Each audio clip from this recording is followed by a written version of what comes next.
next video is not really covering different things than before. It's just a slightly different way of writing it out. So before we had a couple of different values of x that we would plug in to evaluate the expression.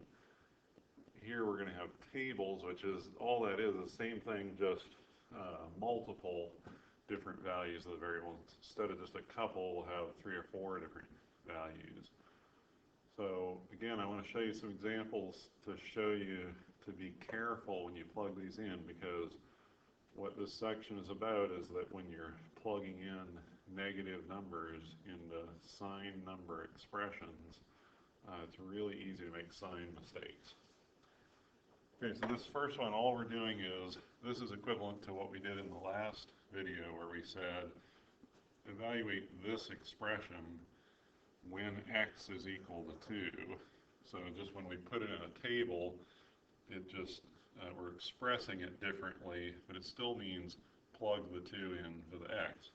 So we're still going to use the same method we used before, which is copy this expression down, but with an open set of parentheses where the variable goes, and then we'll put in our number. So,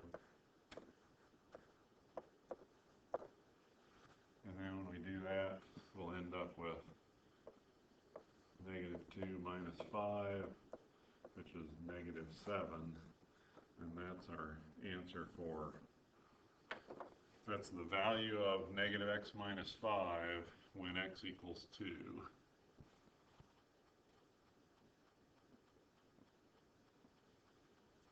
Now we're going to do the same thing with 0 instead. So we still have our original expression with parentheses. Now we're going to plug in our 0 in there.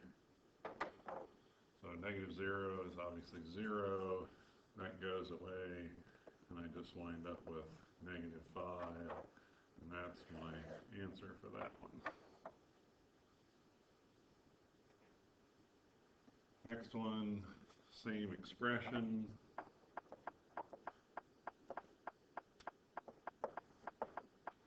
Plug in -3 for my variable. -3 is +3. +3 minus 5 is -2. So when I plug -3 in, I get -2.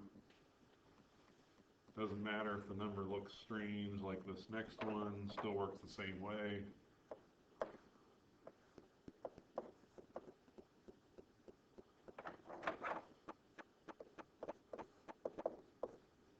So -10.4, or the opposite of -10.4, or you can think of that as a double sign.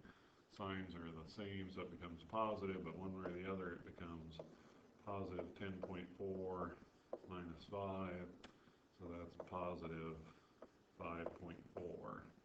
And that's our answer for that one.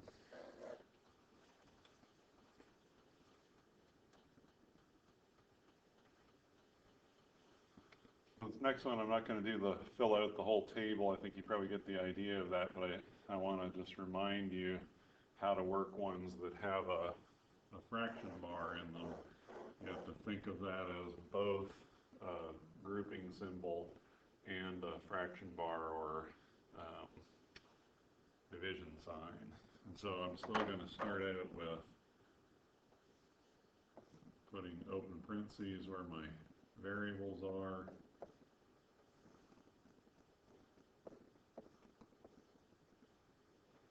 And then I'm going to put in my variable. So I'm saying when t is -1, I want to know what this thing is. So then that becomes -2 plus 1 over 1 minus a -1 becomes 1 plus 1. So that becomes -1 over 2. And so our final answer is -1/2.